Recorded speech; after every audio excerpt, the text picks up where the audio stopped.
¿Qué tal? Buenas noches, ¿cómo le va? Estamos aquí con Ceferino Rato. Cefe, ¿qué tal? ¿Cómo te va? Muy bien, ¿Todo Eduardo. bien? Muy bien. No está Luis Novarecio, él tuvo un problema con su mamá, así que Luis, te mandamos un abrazo muy grande y ojalá que tu mamá se recupere muy pronto.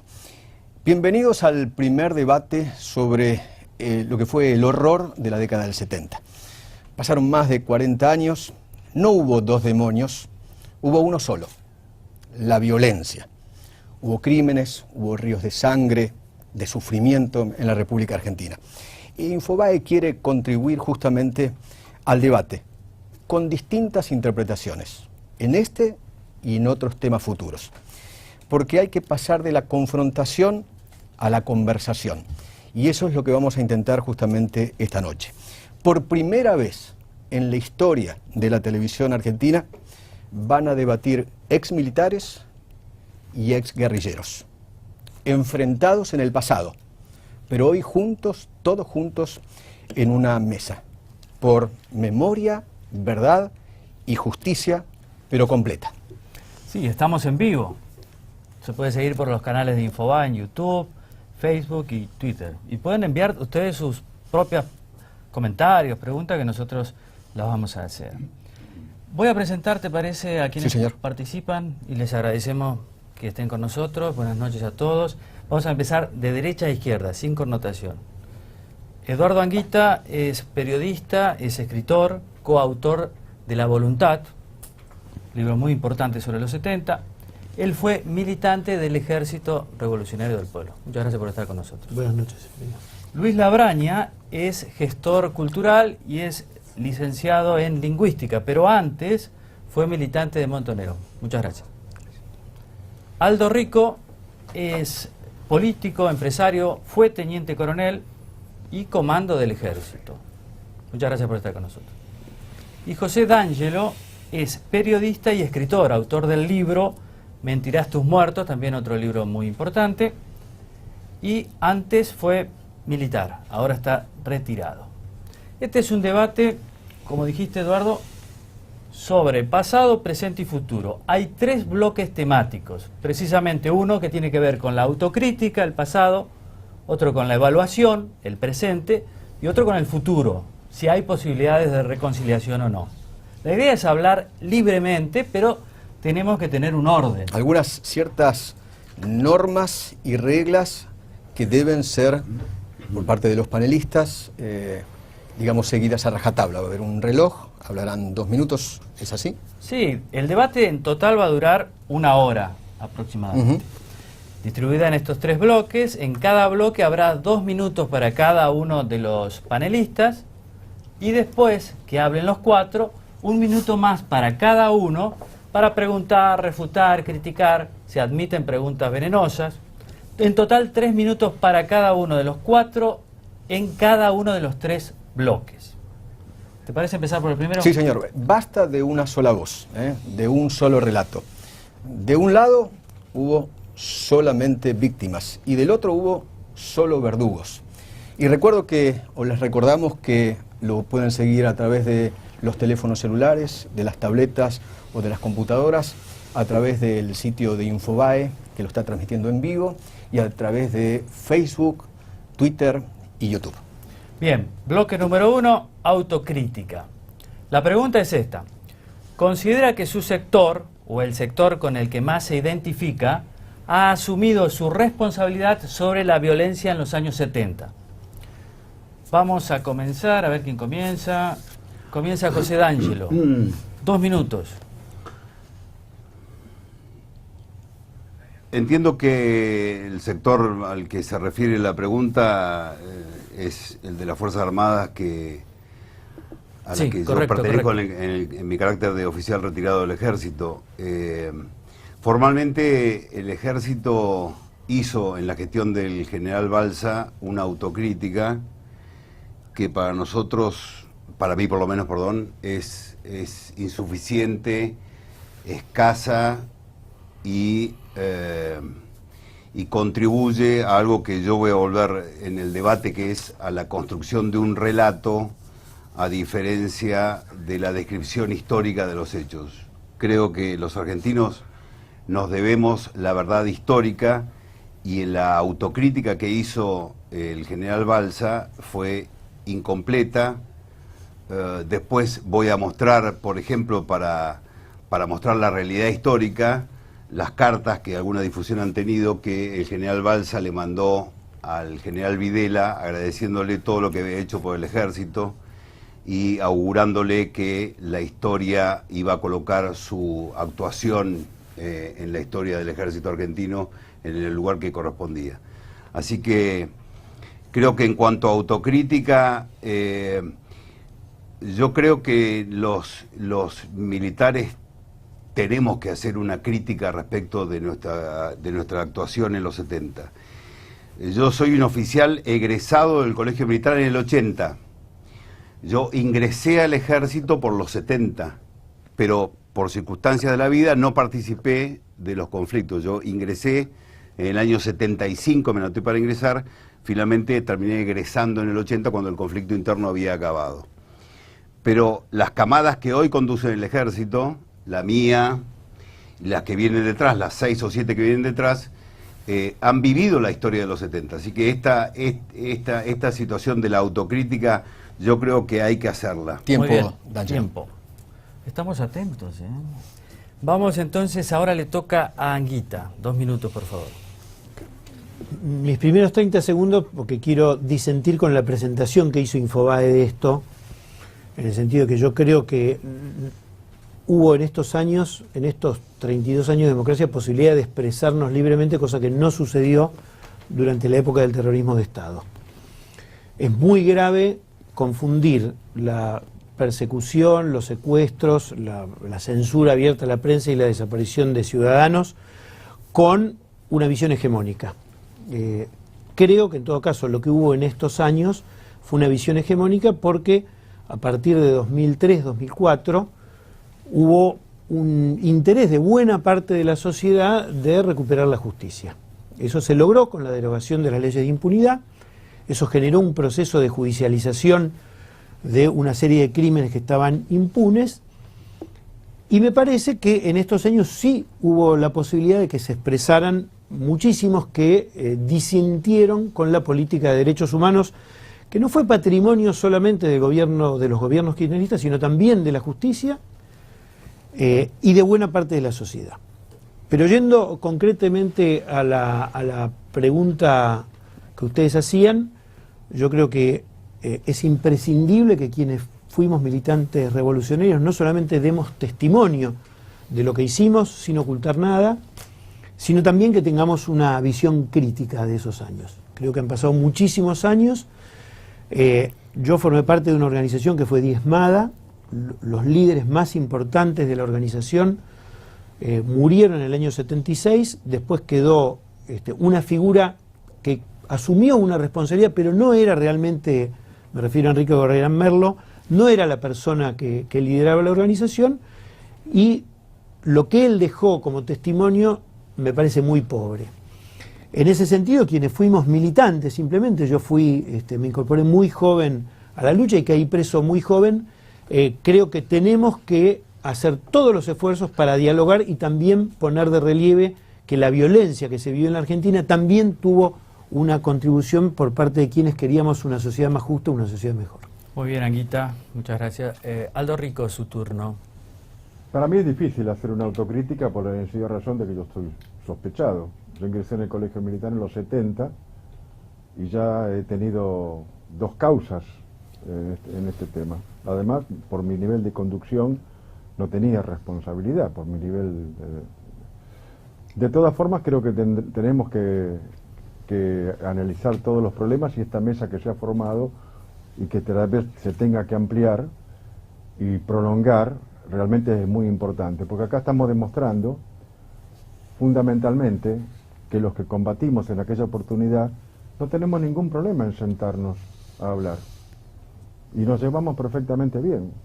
Acá el problema es la dirigencia política. Yo creo que el grave problema de un conflicto que lleva 40 años sin resolverse, donde muchos de mis camaradas están detenidos, están condenados por leyes que son posteriores a los hechos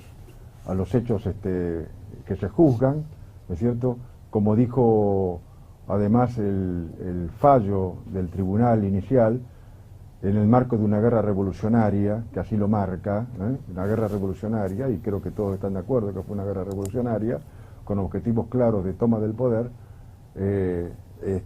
inhibe. Yo no puedo hablar porque realmente podría ser acusado, ¿es cierto? Pero de todas formas yo agradezco a Infobae que nos haya invitado y además le agradezco a todos los que están en esta mesa, sobre todo a aquellos que alguna vez nos enfrentamos, porque me parece que hay que lograr un ambiente de reconciliación, sin el cual la Argentina no va a salir adelante.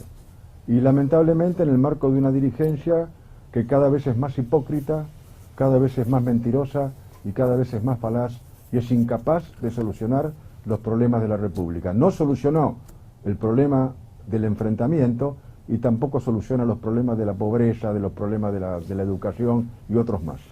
Muchas gracias, Aldo Rico. Labraña, su turno. Bueno, yo no me puedo arrogar la representación de las tres organizaciones a las que pertenecí, la Fuerza Armada Peronista, Montoneros y FARC. Vengo a hablar acá como un ex miembro de las organizaciones, pero no las represento. Por mi lado no tengo una autocrítica, no soy un arrepentido. Posiblemente me analizo y me doy cuenta que hubo grandes errores y una equivocación en mi accionar. Pero también me pregunto el por qué. ¿Qué es lo que sucedió para que jóvenes de 17, 18, 19, 20, 21 años tomaran las armas? Entonces, cuando pienso eso, digo, ¿autocrítica de qué? Tenemos que tener una visión de la historia, no una autocrítica. Tenemos que profundizar a ver qué sucedió para que llegáramos a ese punto. Porque no es cuestión de que hubo militares malos, se tienen que autocriticar, montoneros malos, PRT malo, FAP mala. No, no es así. Acá sucedió algo. Y eso no lo soluciona la autocrítica, sino profundizar el estudio en la historia, porque esto es como una peste. Nosotros podemos darle un antibiótico, pero la vamos a curar hoy, mañana y pasado. No, tenemos que buscar los orígenes de la peste para que no se repita. Ahora, le queda tiempo. Permítame preguntarle, ¿a qué se refiere? ¿Qué es lo que sucedió? Claro, ¿qué es lo que sucedió?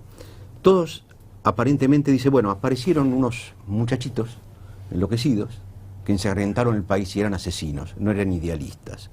Del otro lado, dicen, aparecieron unos militares represores que tampoco eran idealistas y asesinaron al país. Yo creo que no es así. Yo creo que en ambos bandos eran idealistas. Ambos bandos lucharon por la patria. Unos equivocados, considero yo el caso nuestro, porque atacamos las estructuras del Estado, y otros que salieron a defender las estructuras del Estado, creo que estuvieron en lo correcto. En ese momento nos enfrentamos y nos matamos. Pero no veo la autocrítica, no veo la necesidad de pegarnos con un látigo. Muy bien, muchas gracias. Bueno, ahora entonces pasamos a algo más dinámico, que sería cada uno de ustedes va a tener un minuto, y ahí puede decir lo que quiera, puede refutar, criticar. Un minuto para preguntarse entre sí. Un minuto el que pregunta, un minuto el que responde. Y la pregunta puede ser a cualquiera de ustedes. Muy bien. Arranco yo. Comenzamos con D'Angelo. Yo, a diferencia de Eduardo Anguita, considero muy buena la presentación que hace Infobae del debate, que como Aldo agradezco y me parece que es muy bueno y que es histórico y tiene que continuar. Y voy a sacar solamente un párrafo de esa presentación que dice: el eslogan de los últimos años, memoria, verdad y justicia, esconde en realidad una impostura. La masificación del debate fue inversamente proporcional a la pluralidad. El paso del tiempo facilitó el olvido y la manipulación, y sobre todo la imposición de una sola voz y de un solo relato. De un lado, como repitió Eduardo recién, solo hubo víctimas, del otro solo verdugos. Este debate tiene que ver, me parece a mí, con que en los medios en los últimos tiempos empezaron a dársele espacio a las víctimas de la guerrilla. La aparición de víctimas de la guerrilla, de Victoria Villarroel del CELTIP, de Silvia Ibarzábal, etcétera, impulsó este debate. La pregunta, perdón, ¿para quién es? La pregunta va a ser para Eduardo Anguita. ¿Te parece que una sociedad tiene que tener como objetivo para revisar su pasado y para construir su futuro, la memoria o es la verdad histórica la que necesitamos? ¿Cuál es la diferencia que ves vos entre memoria y verdad histórica?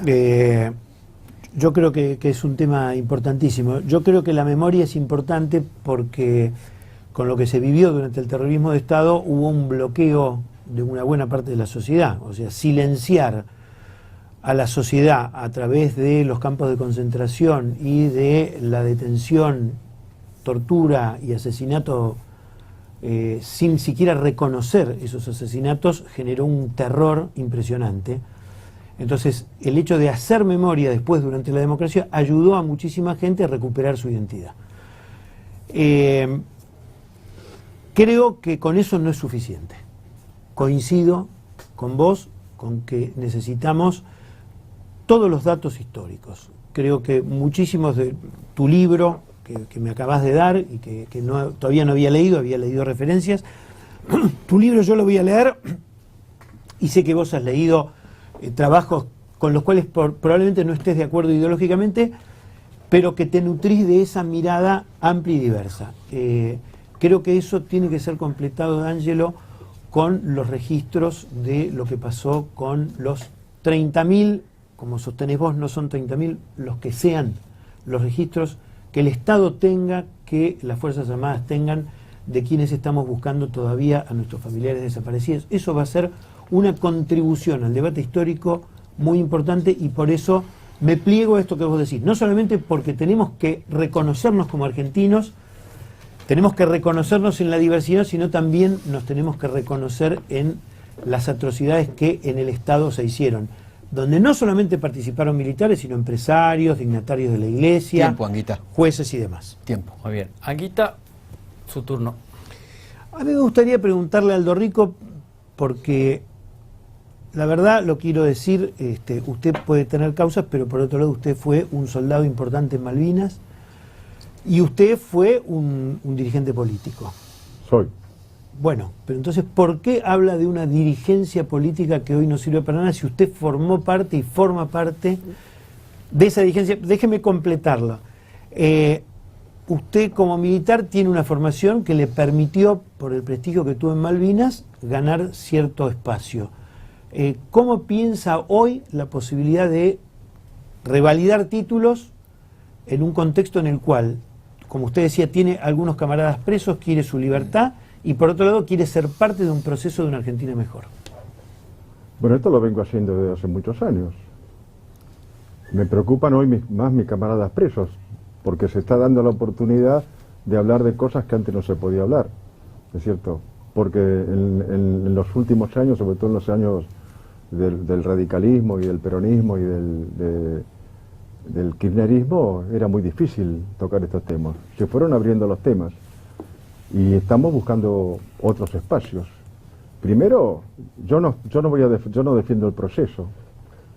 Yo estoy pensando en mis camaradas que están sometidos a leyes que fueron posteriores a los hechos y se les niega la justicia. Pienso que están sometidos a un sistema de venganza y no de justicia. No se puede equiparar la acción de un cabo con la responsabilidad de un general. No se puede equiparar la acción de un agente con la acción de un comisario inspector o de un comisario general. ¿Y qué promueve? Discúlpeme que lo interrumpa, pero ¿y qué promueve entonces para lo que usted considera? Yo no lo comparto, pero ¿qué promueve? Lo que alguna vez firmaron antes del indulto los dirigentes montoneros en Luján. En Luján, y lo que le dije a Alfonsín en Semana Santa del 87, solución política definitiva a las secuelas de la guerra de la subversión, o llámela usted como quiera, que despeje el tema del conflicto. Yo quiero a mis camaradas libres, ya es hora de que estén libres. No quiero que los otros vayan presos, porque tampoco sirve para nada, porque además están indultados.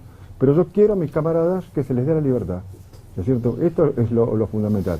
Quiero que se reconozcan las víctimas de los atentados terroristas, de los atentados de los movimientos revolucionarios, que son más de 15.000. Quiero que se den a conocer las listas de la CONADEP y que tiene en estos momentos los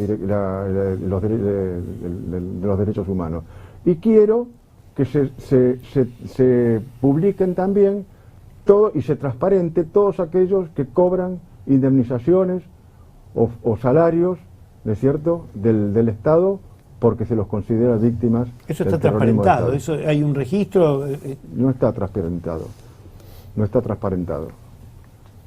Tenemos casos de que no está transparentado y sabemos que hay muchos casos de gente que cobra y está viva o no murió como se dicen que murió en combate. ¿Mm? Y además quiero que se conozca bien que si los movimientos revolucionarios eran jóvenes idealistas, también nosotros éramos jóvenes idealistas. Y esos jóvenes idealistas revolucionarios mataban y asesinaban y ponían bombas y mataban a inocentes.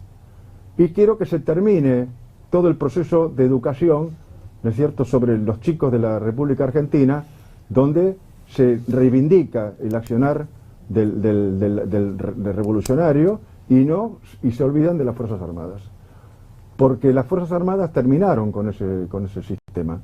Y si Alfonsín llegó al poder alguna vez en elecciones libres, es porque los movimientos de guerrilleros dejaron de tener importancia en la Argentina. Como está demostrado en todos los listas. Yo no puedo hablar de lo que yo hice o de lo que yo actué, pero puedo hablar con todas las cosas que todos los elementos revolucionarios, ¿no es cierto?, han escrito, porque ustedes han escrito todo, han escrito de todo, han escrito hasta las barbaridades que hicieron. Pero hay que entender que así es la guerra. Todos quieren moderación. La guerra es no existe la moderación en la guerra. Yo como comandante de mis soldados hacía todo lo posible para que ninguno de mis soldados, de mis subalternos, tuviera consecuencias, estuviera herido o muerto. Para eso hay que desarrollar sobre el enemigo el máximo poder de combate. Y esto es así y en todo el mundo y en todas las guerras. Perdón, una pregunta para Anguita respecto a lo que decía recién Rico, para Anguita y para Labraña. ¿Hubo una guerra? Yo lo dije varias veces, no hubo una guerra en la Argentina y quienes formamos parte de la lucha creíamos que estábamos en guerra. Parece una paradoja, pero si uno lee, y acá D'Angelo trajo periódico de la Estrella Roja, eran partes de la guerra revolucionaria. Cuando uno termina este proceso y ve el contexto en el que se vivía de Guerra Fría, muchos de los revolucionarios creíamos que promoviendo la idea de estar en una guerra revolucionaria íbamos a ganar más adeptos. Y en realidad lo que hicimos fue entramparnos en algo que militarizó un conflicto que era de base política. La historia de la Argentina fue la historia de la lucha del peronismo. Después del 55, una resistencia que era sindical, social y política, y a veces de resistencia armada. Nosotros la militarizamos y eso creo que ayuda a cierta deformación. Labraña. Sí, yo querría preguntarle a Anguita y también contestar lo que está diciendo él. Una de las cosas que me intriga es por qué el uso del cliché del terrorismo de Estado, cuando la palabra, digamos, terrorismo de Estado no es una figura jurídica. Me suena más como, digamos, un epíteto, como una agresividad para hablar. Y si nosotros hablamos de terrorismo, tenemos que pensar, digamos, que antes del proceso militar también hubo, supuestamente, un terrorismo de Estado. No tenemos que olvidar la AAA. Pero tampoco nos tenemos que olvidar que nosotros iniciamos una escalada por la toma del poder, que eso implica una guerra revolucionaria, para tomar las estructuras del Estado. Si nosotros lográbamos tomar las estructuras del Estado, en nuestra concepción de guerra revolucionaria, podríamos haber desarrollado un socialismo. En el caso del RP, el socialismo, en el caso nuestro, un pseudo socialismo nacional. Pero nosotros sabemos perfectamente, porque también es un cliché decir que la guerra es la continuación de la política por otros medios, tenemos que reconocer que fue una guerra, pero no es el problema de si fue o no fue una guerra. El problema, vuelvo a insistir, es por qué la política falló y nos llevó a la guerra. Tiempo, Labraña. Ahora, Labraña, ya que estaba tan locuaz sobre ese tema, ustedes si ganaban, si tomaban el poder, ¿iban a implantar qué? ¿Una dictadura, la cubana o qué? Yo creo que conociendo las características argentinas y viendo la inmigración nuestra, digamos, nuestra herencia ideológica, yo creo que los fusilamientos hubieran sido o como en España o, por qué no, como Stalin. O sea, miles. Yo creo que hubiera sido sangriento. ¿Ustedes hubieran fusilado a miles de personas? No yo, estoy Bueno. diciendo lo que hubiera sucedido históricamente. Posiblemente yo hubiera sido uno de los fusilados, ¿no? Porque siempre fue un tipo con pensamiento propio, etcétera, etcétera. Sí, yo creo que sí, que hubiera sucedido eso. Pregunta, la gente está interactuando con nosotros a través de las redes sociales, están escribiendo en Twitter y en Facebook. Pregunta Lucas Domínguez si es verdad que usted, Labraña, fue el que inventó el número de 30.000 desaparecidos. Sí, es correcto, es correcto. ¿Cómo fue ese momento? Es simple, llegaron las madres de Plaza de Mayo, lo conté varias veces, llegaron a Europa, estaban buscando dinero para poder desarrollar su organización no gubernamental, para sostenerse, para comprar una casa, y al llegar a Holanda plantearon, llevaban yo no sé si no tengo las copias todavía, siempre digo lo mismo, tengo que buscar, llevaban unas tremendas hojas A3 con nombres de desaparecidos que rondaban alrededor de 3.000 y pico, 3.700, 4.000, algo así. Entonces plantean el problema del genocidio, que son las grandes discusiones, que es un genocidio. Entonces dijeron que no se podía plantear el genocidio, porque Ámsterdam es una sociedad que sufrió mucho, porque es una sociedad judía. Entonces, frente a 6 millones de personas, hablar de 3.000 personas de genocidio no servía como argumento. Que tendrían que revisar más, nos dijeron, busquen, tendrían que revisar más, a ver si se encuentran más datos, etcétera, etcétera. Los argentinos enseguida los encontramos, discutimos, había muchas corrientes de RP, gente suelta, de todo, gente que llegó por problemas económicos, todo el mundo opinaba. Y opinaron diversas cifras, llegaron a 100.000 las cifras. Y no sé, sacaron del bolillero 30.000, que es lo que había dicho yo, y se aceptó 30.000. Pero éramos conscientes que no era 30.000. Rico, ¿le puedo hacer una pregunta? Porque usted habló de los camaradas presos, ¿no? Ahora hay otro preso, que es el general Milani. ¿Usted cree que también Milani está injustamente apresado? No sé, no conozco el caso. Bueno, pero en general. No conozco el caso de Milani. Bueno, pero hay testigos. No conozco. Yo quisiera leer parte del fallo del tribunal que condenó a los comandantes. Toda consideración debe partir del reconocimiento de la situación política e institucional en que se insertó la acción de los procesados tendientes a reprimir el terrorismo subversivo en el país, que está fuera de toda discusión que a partir de la década del 70 el terrorismo se agudizó en forma gravísima, el que se manifestó a través de los métodos empleados por los insurgentes, por su cantidad, por su estructura militar, por su capacidad ofensiva, por su poder de fuego, por los recursos económicos con que contaban provenientes de la comisión de robos, secuestros extorsivos y variada gama de delitos económicos, por su infraestructura operativa y de comunicaciones, la organización celular que adoptaron como modo de lograr la impunidad, por el uso de la sorpresa en los atentados irracionalmente indiscriminados, la capacidad de interceptar medios masivos de comunicación, tomar dependencias policiales y asaltar unidades militares, que esos episodios constituyen una agresión contra la sociedad y el Estado. El objetivo último de esta actividad fue la toma del poder político por parte de las organizaciones terroristas, algunas de las cuales incluso intentó como paso previo a través de los asentamientos en las zonas rurales de Tucumán ya mencionados, la obtención del dominio sobre un territorio a fin de ser reconocida como beligerante por la comunidad internacional. Dice en esta parte de la sentencia, en consideración a los múltiples antecedentes acopiados en este proceso, especialmente documentación secuestrada y a las características que asumió el fenómeno terrorista en la República Argentina, cabe concluir que dentro de los criterios clasificatorios que se vienen de expresar, este se correspondió con el concepto de guerra revolucionaria. Esto lo dice el tribunal. Okay. Rico, deme un Con segundito. referencia a la situación persistente al 24 de marzo del 76, finalmente expresa: en suma, se tiene por acreditado que la subversión terrorista puso una condición sin la cual los hechos que hoy son objeto de juzgamiento posiblemente no se hubieran producido. Okay. Esto dice el tribunal. Ok. Pregunta de las redes sociales, la gente está escribiendo a través de Twitter y Facebook. Para Anguita la pregunta. María Pía Rincón le pregunta si ustedes reconocen que secuestraron y asesinaron gente. Mirá, en todas las partes de los periódicos del PRT y del RP, del Ejército Revolucionario del Pueblo, figuraban las acciones.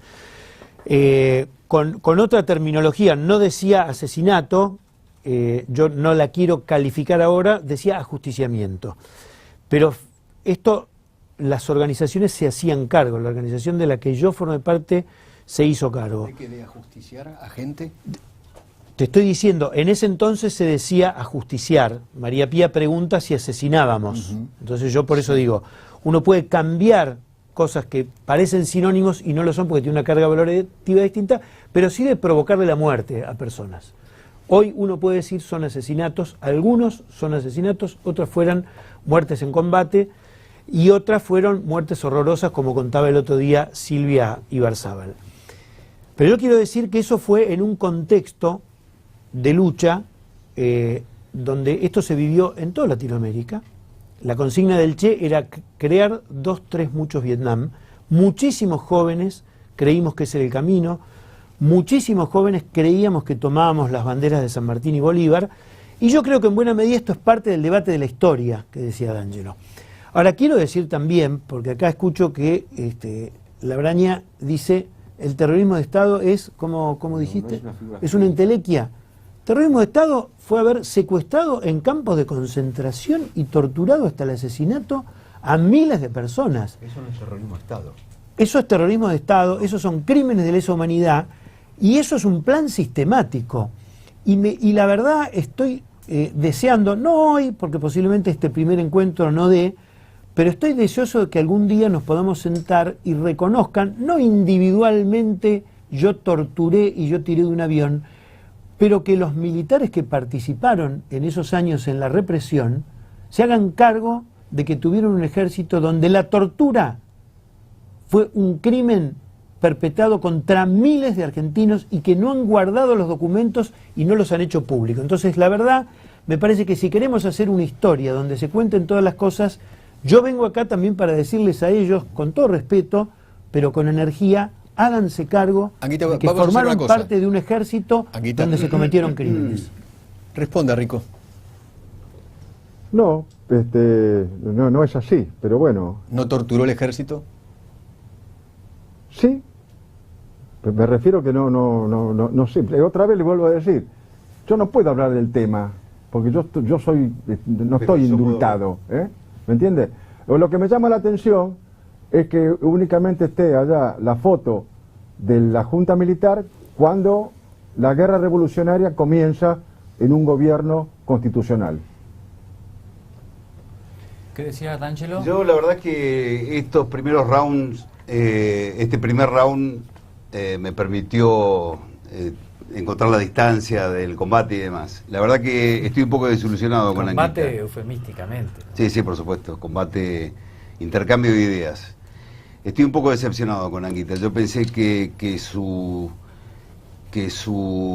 respuesta respecto de si la memoria, que es plastilina y que se puede moldear para el uso político en cualquier momento de la historia, como ha hecho el último gobierno, y ha utilizado el aparato educativo para hacerlo, se contradice claramente con la historia. Por eso ustedes van a ver, si la cámara enfoca, que yo tengo un montón de papeles, porque yo dudo de mi memoria es absolutamente frágil. Entonces yo le voy a decir a Eduardo Anguita, le voy a refrescar, por ahí no lo recuerda, algunas cuestiones que están sacadas de la historia.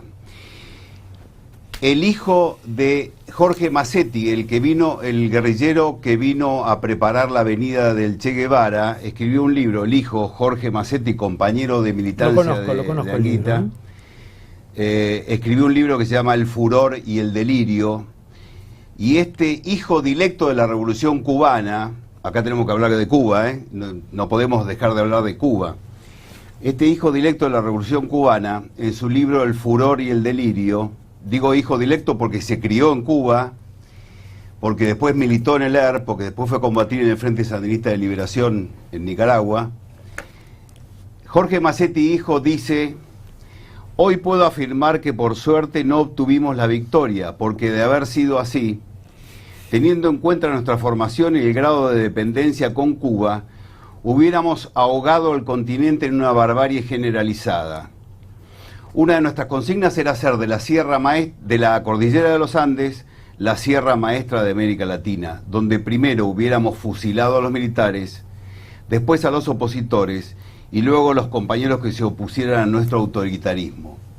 Esto se condice con otro documento que tengo acá, que es una conferencia de prensa que dan Quieto y Firmenich en junio del 73, gobierno de Cámpora, lo publica la revista Militancia, dirigida por el después secretario de Derechos Humanos Eduardo Duhalde, en donde le preguntan a Firmenich, ¿cómo van a controlar desviaciones del gobierno de Cámpora, que recién iniciaba? Entonces Firmenich contesta: nosotros, como organizaciones políticas militares, vamos a controlar las desviaciones y traiciones, serán pasibles de las medidas punitivas que establezca la justicia popular. Y Quieto le pregunta si van a dejar las armas, otro periodista, y Quieto contesta: vamos primero a señalar a los enemigos, que enumera toda la lista de enemigos, y dice a todos aquellos que conspiren contra el cumplimiento del programa de liberación.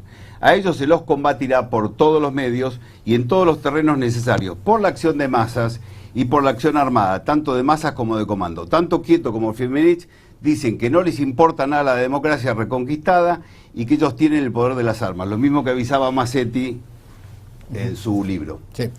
Un segundito. 30 segundos para usted para contestar esto. No, simplemente para refrescarle a D'Angelo que yo no estoy para nada decepcionado con el hecho que podamos decirnos las cosas.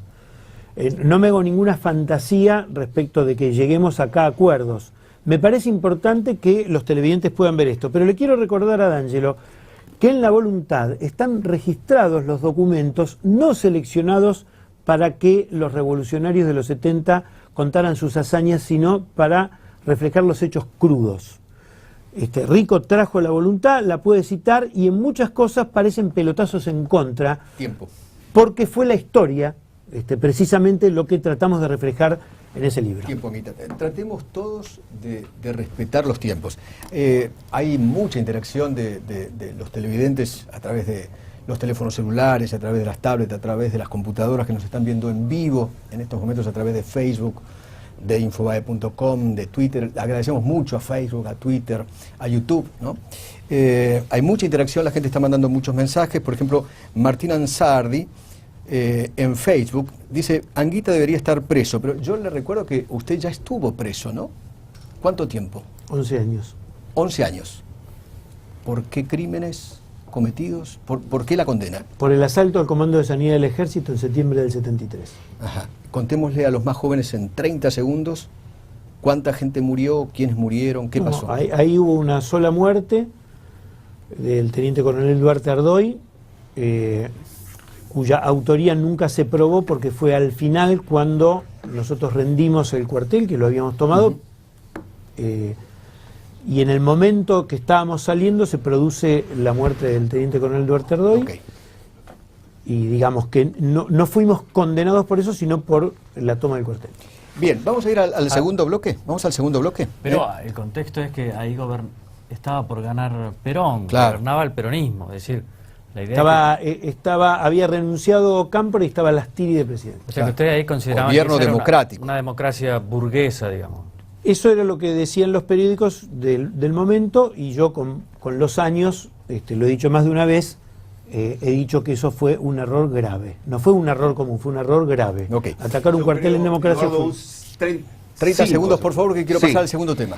El que le da la respuesta histórica a lo que pensaba Anguita es el general Perón, que en enero del 74, cuando el ERP intenta tomar un cuartel para rescatar, para conseguir armamento para combatir al gobierno del general Perón, el general Perón dice en una carta que es bastante conocida, pero es muy buena esta frase: lo saca de la historia. A ustedes lo saca de la historia. Eso que vos considerás un error, esto es, quedaron fuera de la historia por esta frase de Perón. teniendo en nuestras manos las grandes banderas o causas que hasta el 25 de mayo del 73 pudieron esgrimir. La decisión soberana de las grandes mayorías nacionales de protagonizar una revolución en paz y el repudio unánime de la ciudadanía, estas dos cosas harán que el reducido número de psicópatas que van quedando sean exterminados uno a uno para el bien de la República. Tiempo. Les agradezco mucho. Vamos al bloque 2. Vamos con el tema de evaluación. Nuestros panelistas, nuestros invitados tendrán que contestar todos a esta pregunta. ¿Están conformes con el modo en que la sociedad, durante este periodo democrático, o sea, del 83 a esta parte, ha resuelto, procesado, juzgado este pasado? Y arrancamos 2 minutos cada uno. Les pido por favor respetar el tiempo. 2 minutos cada uno. Arrancamos con Aldo Rico. La sociedad no nos juzgó. A nosotros nos juzgó un sistema político, no la sociedad. La sociedad, cuando estalla la guerra revolucionaria, se pone en contra del sistema revolucionario. Y las Fuerzas Armadas logran reducir a la guerrilla precisamente por el apoyo de la población, si no hubieran ganado. Es un grave error. Ellos creían, como creía Susana Sanz, fundamentalmente decía el imparable de un pueblo peronista fogueado en la represión. El pueblo peronista fue precisamente el que les dio la espalda, precisamente porque escuchaban a Perón. Y ellos pensaban que el pueblo peronista le iba a dar las condiciones objetivas para lograr la toma del poder, y se lo negaron absolutamente. La pregunta es, ¿tuvieron las fuerzas revolucionarias el apoyo de la Cuba de Fidel Castro? Porque nosotros, deteniendo a la revolución, a las fuerzas revolucionarias en la Argentina, y digo fuerzas revolucionarias por deferencia, ¿no es cierto? Terminamos con el sueño de la cordillera de los Andes como una sierra maestra, y terminó el Che Guevara muerto inútilmente, abandonado por Fidel Castro, por el PC de Bolivia y por el PC de la Unión Soviética en las yungas bolivianas, donde no podía hacer ninguna revolución porque no había población. Pero fíjese que es una cosa que nos tiene que reflexionar, que tenemos que reflexionar. Las condiciones estratégicas. El proceso fue aliado estratégico de la Unión Soviética. El órgano oficial del PC se publicó la foto de Videla. Tiempo. Ya va a tener oportunidad de ampliar seguramente. Sus 2 minutos, Labraña. Continúo lo que dice. El PC en todo momento apoyó al proceso militar, y ya que ya hablan de terrorismo, yo hablo de la dictadura militar. Eso es un chiste nada más. O sea que los soviéticos estuvieron detrás de esta Guerra Fría, eso no existe ningún tipo de duda. Lo que falta acá, lo que no se habló todavía, es por qué surgimos nosotros. Después fuimos dirigidos, si quieren, por el bloque soviético, por la KGB, por los cubanos. Pero el origen de esto, ¿dónde depende? ¿Cuántos gobiernos militares existieron y derrotaron los gobiernos democráticos? Perón, Frondizi, Ilía y Isabel Martínez de Perón. Entonces, yo me pregunto, para hacer la autocrítica, por otro lado, los militares, en todos esos procesos, ¿qué hicieron con la Argentina? Que después, que también cuidaron la Argentina, que después tuvimos que aparecer nosotros a pelear contra las dictaduras militares. Esa es una pregunta que le hago a todos ustedes, ¿no? Y a vos también, Anita. Dejamos la pregunta para otro momento. Le queda 1 minuto casi. Bueno, con respecto a lo que decía Anguita recién, que quizás de esta mesa no sale la reconciliación. No va a salir. Acá no hay reconciliación. Acá hay que borrar la historia y comenzar de vuelta la historia. Nosotros no representamos a 40 y pico millones de habitantes de la Argentina. No somos nada. Somos la sombra de un pasado funesto. Tenemos que ver qué hacer para que no se vuelva al pasado, pero tenemos que construir a partir de estas cenizas, pues son cenizas. No representamos a nadie.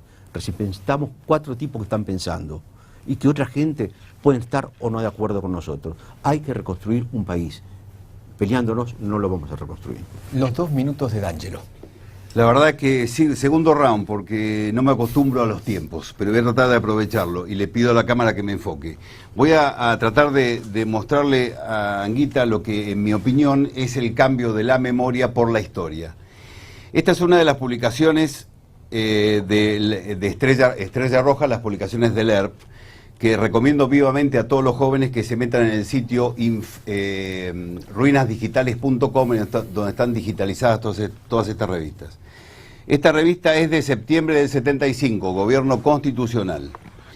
En esta revista, acá hay un llamamiento a la juventud, a los estudiantes y a los campesinos, a tomar las armas contra el gobierno de Isabel Perón. Ellos tenían en todas las revistas, que eran semanales, si no me equivoco, quincenales, creo que tenía una frecuencia semanal o quincenal, tenían lo que llamaban ellos Crónica de la Guerra Revolucionaria. Esto se trata de un gobierno constitucional. Leo lo primero, dice expropiaciones, un comando atacó con armas de fuego al destacamento tal, todos sus delitos reseñados en esta contra un gobierno constitucional. Ajusticiamiento, hablando de ajusticiamiento, acá describe un ajusticiamiento que es una palabra complicada. Creo que Eduardo Anguita va a tener que cambiarla después con otro ejemplo que voy a dar. Acá se refiere al ajusticiamiento de un jefe policial de la democracia. Un jefe policial del gobierno constitucional de Isabel Perón. Y describe sencillamente que se acercaron dos autos, le metieron unos tiros y ya está, ese es el ajusticiamiento. No le dieron derecho de defensa, no lo probaron ningún delito, nada, lo ajusticiaron. Pero lo peor de todo es que en la contratapa se rinde homenaje a 3 combatientes de la guerra popular. Si Eduardo Anguita dice que no hubo una guerra y que él reflexionando dice que esto era una trampa, en realidad era algo que estaban pensando, que sí, que no, era una guerra. Ellos lo planteaban como una guerra. 3 combatientes, describo la acción, lo dice acá. Tiempo. Septiembre del 75, en una casa operativa en Florencio Varela, tenían secuestrado... Tiempo. Después lo continúa si quiere. Tiempo. Respetemos. ¿Cómo no? Respetemos los tiempos. Anguita, 2 minutos. Primero, para seguir con lo de D'Angelo, yo usé la palabra ajusticiamiento porque tengo memoria de la historia. Entonces, antes cuando una televidente dijo asesinatos, María Pía dijo asesinatos, yo dije, en ese entonces usábamos la palabra ajusticiamiento. Así que yo trato de ajustarme a los hechos, porque en la Argentina, y en esto coincido con la Braña, vivimos demasiado dolor y vivimos una tragedia muy grande. Efectivamente, estas páginas, como lo reflejamos en La Voluntad en los años 90, donde además de privatizaciones hubo mucha gente que quiso conocer la historia, Caparrós y yo nos encerramos 3 años para escribir una historia. Lamento que D'Angelo no traiga partes de los campos de concentración, de La Perla, de Campo de Mayo y de los cientos de centros clandestinos de detención donde se torturó y se asesinó gente y se la tiró de los aviones, porque todavía estamos buscando a esas personas. Dicho esto, que forma parte del conflicto que todavía nos pesa humanamente, políticamente, quiero decir que yo quiero salir de la tragedia. Quiero un país mejor. Quiero un país donde nos podamos decir estas cosas y sobre todo que tengamos memoria de algo muy importante. El 24 de marzo se volteó a un gobierno con miles de defectos, pero que tenía previsto llamar elecciones. Pero Anguita lo quería...